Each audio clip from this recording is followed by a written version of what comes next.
Hey, what's up, you guys? Welcome back to the channel. Today, we're going to be doing a little bit of a discussion. You guys already know how I love my discussions. So, hey, we're going to be doing... I had to choose between this one or beginning of server. I was going to do beginning of server since, it kind of did start this whole trend. But this is the newest one, and I kind of prefer the set. So, call me a sinner. No, I'm just kidding.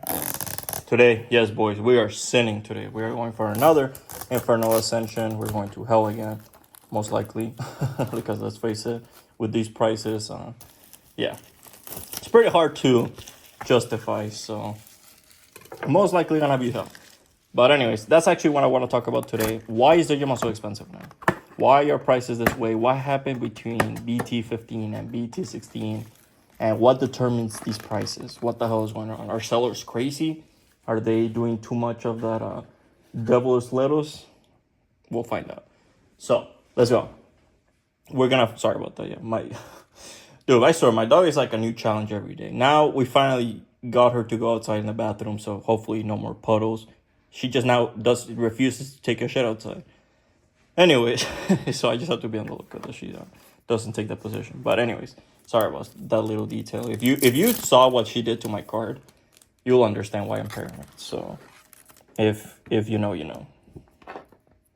But anyways, let's actually get into it. Sorry about that long intro, but let's actually talk about this. Why is it so expensive? What the hell is going on? What determines the prices in Digimon? What determines the prices of boxes?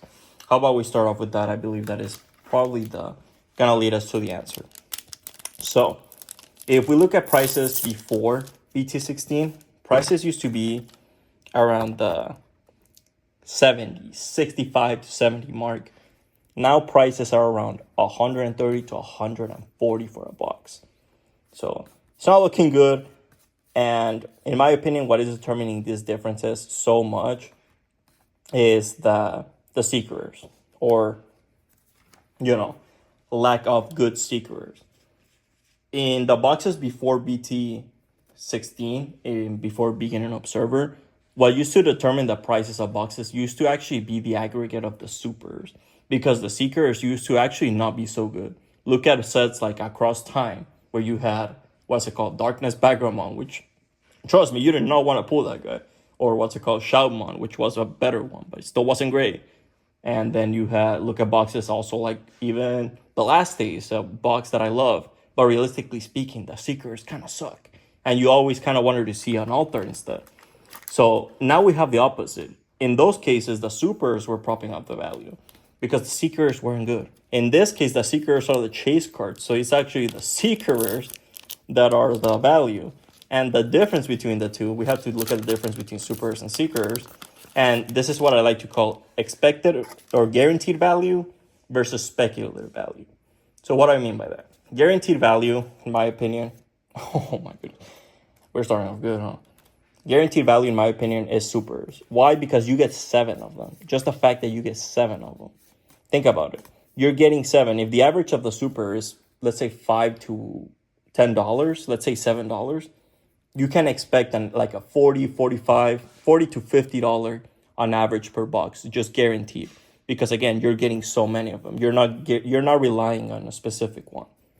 Versus in beginning of server, where the entire value is kind of propped up by the seekers. I mean, just look at the supers.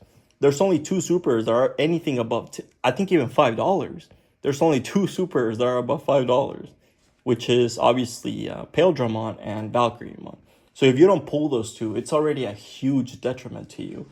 And when the seekers are the chase cards, now that we're not in guaranteed value, because again, seekers are very different from supers in the fact that in a BT case, you're getting 7 to 12. 7 out of 12, so around 58% chance if you're getting a box from a first case, right? Versus in an EX box, you're getting 50%, I believe, is around what has been found. Your odds of getting the seeker. So you're gambling entirely. When you buy a box, you're entirely putting the faith in that 50% to 58%, because the price is reflecting that, because the probability of getting it is so high that sellers have to factor into the price. Because it's not like a manga rare. It's not like an SP card where realistically speaking, you're not going to get it. So they can't really justify charging you more for those because realistically speaking, you're not going to see them.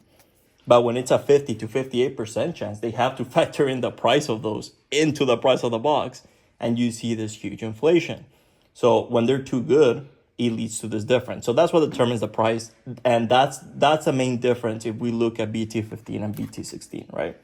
Let's look at the secret. Metal Garurumon used to be a... Whoa! Oh my goodness. Bandai, you cannot bribe me. Shut up. No. I do not care if you give me good shit. No, we're still criticizing you. Anyways, in BT15, we could see Metal Garurumon, a good seeker. I was about to say super. A good seeker. And even then, it was what, like a $20 seeker, realistically speaking. Nothing alike what we're seeing now where, look at this. I mean, just look at this card. This changed everything. They printed such a good seeker alongside Rapidmon that the meta has to revolve around it, or if not, you have to have a way to respond to it. So it is revolving around it because you either have to have it or have an out. And guess what? It's easier to have it. So it's one of those, if you can't beat him, join them. And it makes it the chase card where everyone needs that. And it's going to be the crucifix of your entire value. So not only in beginning, let's start off with beginning of server. In beginning of server, for example, whenever you buy a box, not only are you gambling on the 58% chance, holy sh! Oh my goodness, we got another one of the better ones. We got Lillithmon and Mastermon already. But anyways, not only are you gambling on that 58% chance, which you need to hit, by the way. If you don't get a seeker, your value is cooked in both of them, by the way. So you're trying to get that 58%. First of all, that's already a gamble, right? Then, not only are you trying to get that 58%, you also, like I mentioned, have to hit the two supers specifically that I mentioned, the Beelzemon and the Valkyriemon, because they are so valuable compared to all the other ones that you need them. So it's just like, oh man, like what the hell? Like you're already gambling so much. And not only that, further than that, you're doing two gambles already. Further than that, sorry about that. Okay, we're good. I thought she was acting a little sus for a second. I thought she was assuming the position. But anyways, further than that, you're also gambling on getting a good alt art. So you're gambling on all hits. You're not only gambling on the supers, which used to be the guaranteed value of previous boxes, where the average used to be $5. Yeah, there may be some bad ones, but realistically speaking, on average, you'll be fine. In this case, you actually have to get lucky on those. So you have to get lucky on the guaranteed, on the alt art, and on the seeker. So that's 3 bets that you have to get lucky on. And it's not really much better in this one, because let's look at it. You buy a box, you have to hit a 50% chance of getting the extra seeker rare. Or if not, you're going to have to pray that you get good alt arts. And realistically speaking, yeah, there are some that are pretty valuable. But if you don't get a seeker rare, which is a guaranteed $30 to $45 value, it's going to be damn near impossible to hit 130, 140 anywhere near close. And I get it. Obviously, expecting to make your money back from booster boxes is a fool's endeavor. I get it. But realistically speaking, when you're paying so much, 140 plus tax, it's just not feasible and, in my opinion, not viable, not worth it, and you should just buy singles. So that's what I think. But, now that we identify the problem, now that we know, nice, we got Seraphimon. I got excited for a second. Now that we identify the problem, we know it's the seekers, right? Now, what should be done? Is this an issue? In the first place, do you think this is an issue? Why do I say that? Obviously, from my consumer perspective, if I'm putting myself in my shoes from a buyer, I wish boxes go back to $75, $70, whatever. But realistically speaking, and here I'll tell you a little story to go with it and to exacerbate the point. In the store where I bought BT16, I bought a bunch of them. I forgot how many, but what the hell is this? Oh, Dominion, I think. In the store where I got a bunch of them, yeah, right, yes, Dominion. It's a pretty good one. They had a bunch, and I mean a bunch. He had, I think, like 2+ cases of BT15 Exit Apocalypse, and you might say, oh, he probably was charging a bunch. He was charging $75. That is like $5 above TCG player. That's it. And he could not sell them. He was just telling me like, hey man, you want one? I just can't get rid of them. And honestly, since he hooked me up a lot with BT16, I bought one, just one box. I didn't want that many because yeah, it wasn't a good set in my opinion. I just didn't like it myself. But and I personally got, I got the Miracle Room on Altar, so I kind of got what I wanted. I was like, what the hell else can I expect? But he just couldn't sell them, and it just goes to show. And you have to realize that was one of the better ones. If you go back across time, Royal Knights, what's it called? Blastoise on release. These were even worse. So it just goes to show that realistically speaking, Bandai had to do something to change it up because a lot of stores probably just weren't ordering enough. Especially when they were looking at numbers like One Piece, they probably were like, whoa, we're getting a bunch more for One Piece and we want to get a lot more for Digimon. So what the hell can we do? So in my opinion, that's what led to this change. A one to match, not match, but drive sales forward of Digimon so that stores want to get more product, of course, and thus customers, right? That's the whole idea. But in my opinion, so is this a step in the right direction? That is the question. Is this something that was necessary?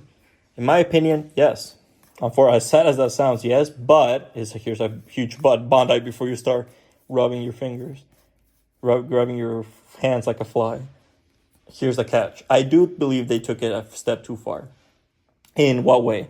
In the fact that you can have a Magnamon if you want as a Seeker, but at the same time, you shouldn't have Magnamon and Rapidmon at the same time. You shouldn't have both. I think that's just kind of ridiculous. That is too much. That's going to push the price a lot.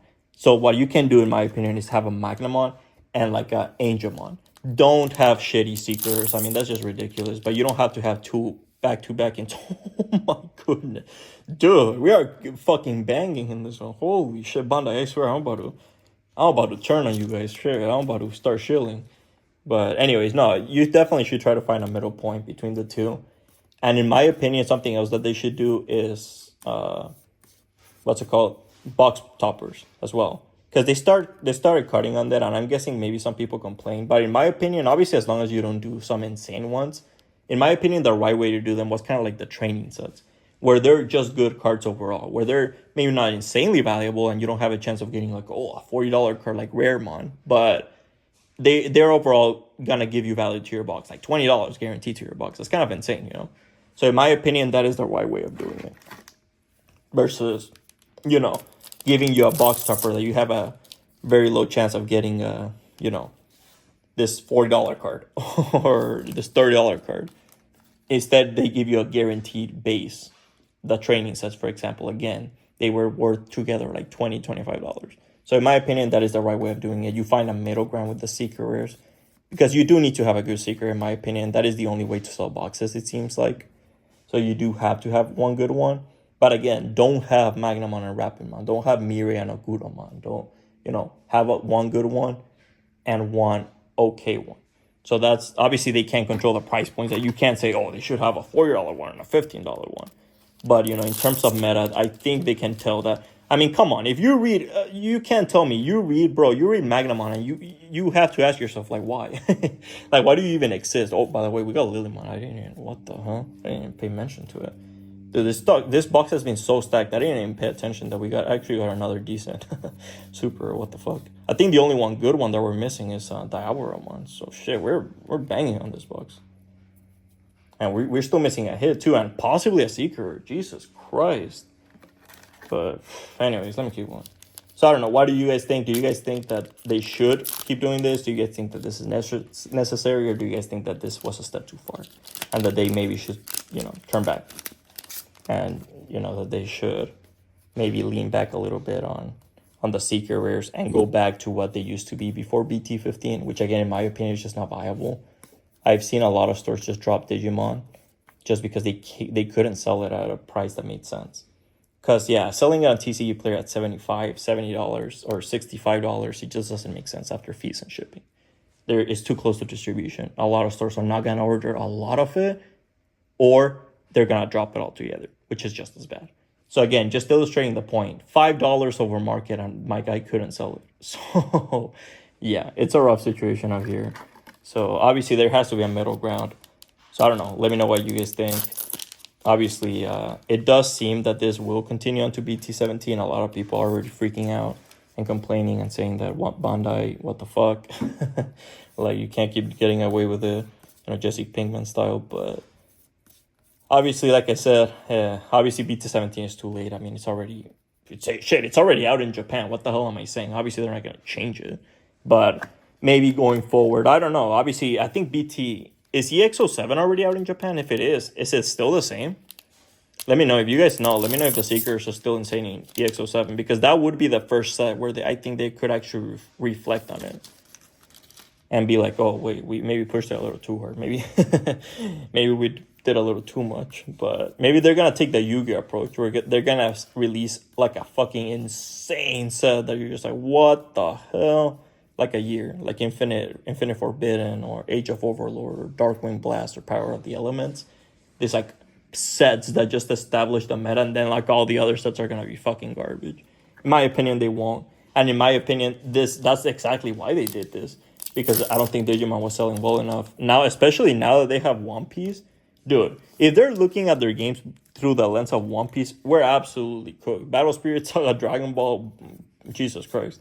I don't even know how you guys are gonna hold off, but yeah, no. Hopefully they're not, because that's just unrealistic as well. One Piece just has a lot of hype, and it is one of the biggest IPs in anime. So realistically speaking, you can't really compare it, right?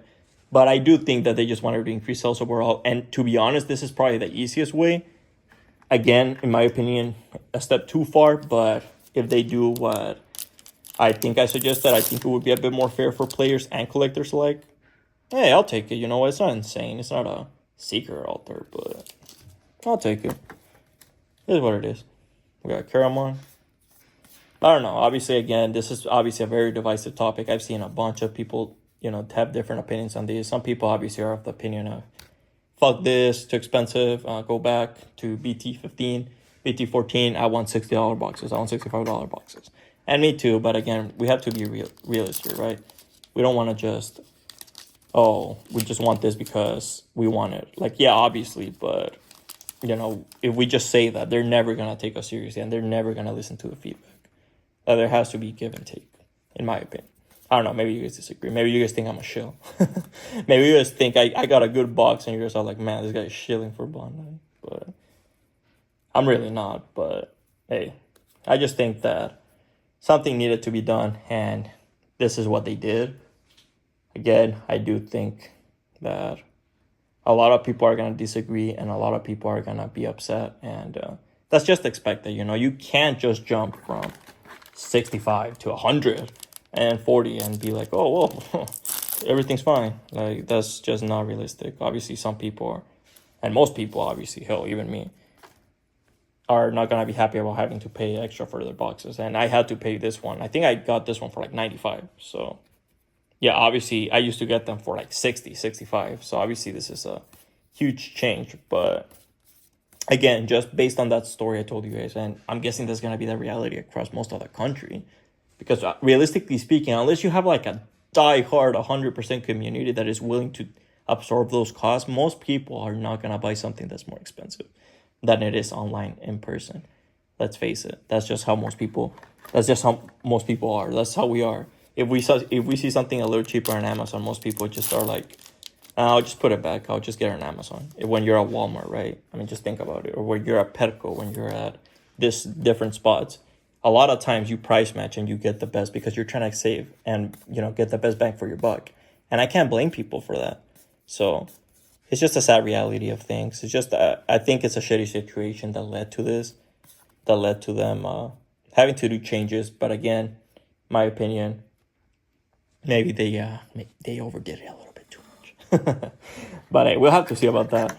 Let's finish this up. Final 2 packs. This set is probably one of my favorites, honestly, in Digimon. I love the Heaven and Hell theme. Obviously, the 7 Deadly Sins for the demons and the 3 angels. I think that's fucking awesome. I love, obviously, the angel and demon iconography. I love how each of the demons, obviously, has their little sin behind them. I do wish, I'll show you guys a little something at the end. I do wish they made it a little clearer. Because in some of them, you can literally just read, like, Lillithmon. You can just read Lust, it says right behind her. But, like, some of them, you can't really see their sin, which is kind of sucky. I'm not going to lie. I do wish that you could always see them, but hey, you can win them all. Hey, we got Creepymon. Hey, speaking of, I got the altar. So let's finish this up and let's do actually, yeah, let me just show you guys because I think it's covers the same. Yeah, okay. So in case you forgot what I got, and obviously, hey, let me know your thoughts on the whole discussion, the Seeker discussion. Should Seekers be too good? Or are they too good? I don't know. Let me know what you think. And as always, we can go from there, right? Let me accommodate this. And I can show you guys what I want to show you as well. And obviously, as well as discussing the reason. That is the main reason. Obviously, I'm not going to bullshit you around and give you a bunch of reasons. Obviously, hype has to do a lot with it. Because you have to realize, again, coming from $60, $70 boxes, a lot of stores just weren't ordering a lot. They weren't ordering Pokemon quantities that they know they can sell, no matter what. So it's just a combination of too good Seekers, hype, low stock. It's just a shit show. So we'll see going forward if it happens. But I don't know. You guys let me know what you think. And here, check this out. I told you guys we're going to sin in this, all right? I told you guys we're going to sin. So how about I take you guys to the gates of hell itself.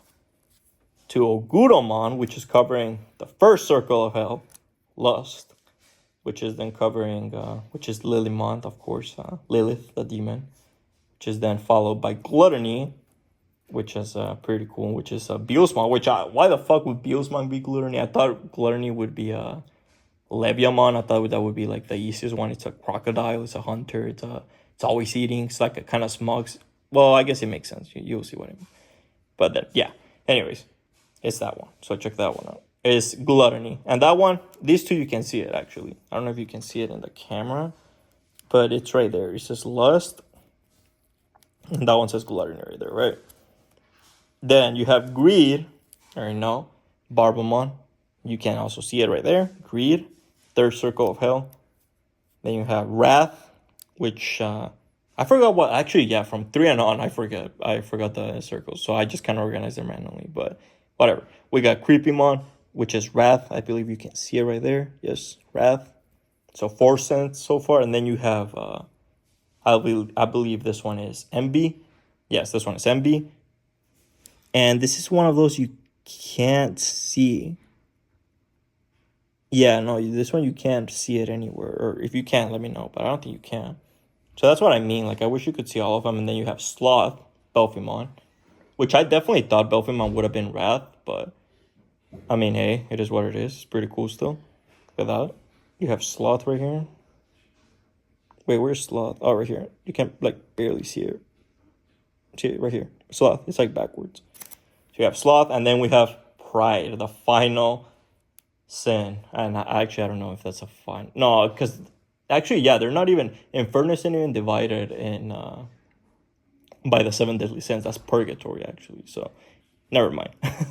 Point is, Lucifer is the last one. I wanted to put the last one because it's Lucifer. So, I think it's pretty cool. And just look at that. I think it's pretty cool when they make Lucifer more like a fallen angel instead of the typical, oh, it's a red horned devil. Because I think that's boring. I think it's pretty cool when they make him like a, still decently looking. Because, again, he used to be one of the most beautiful angels of God's army until, he became a fallen angel. So I think that's pretty neat. He looked classy as fuck too, and obviously, like I said, he is Pride. Which, if you know anything about Judeo-Christian mythology or the story of the Bible, you would know that that's pretty damn fitting. So pretty damn cool. And then we have Dante. We have Mastamon, the Traveler of Heaven and Hell. Pretty cool. Probably my favorite one. I'll be honest. And yeah, we covered all the sins. Oh, and then we have just waifu tags. There you go. In case you guys were interested. Nah, I'm just kidding. But yeah, pretty cool. I honestly just like that he has like these two. That's honestly what I like, and that she's like behind a gate. That's my favorite part about it. Just a pretty cool concept, like heaven and hell gates, But yeah, that's experience for Infernal Ascension. Just wanted to cover it. Probably my favorite ones. I did get a couple other ones, but I didn't want to show all of them. I think it's kind of redundant. And that was kind of my favorite part, the whole 7 deadly sins and all that good shit. So hopefully you guys enjoyed it. Please like, comment, and subscribe for... I'm trying to think, when does Secret Crisis come out? Oh, it comes out in... man, that's like next month. Jesus Christ. So yeah, stay tuned. We'll hopefully be seeing you guys next month. Sooner than I expected. But yeah, hey, we'll definitely be seeing you around. I already have my pre-order. Thankfully, I was able to lock it in.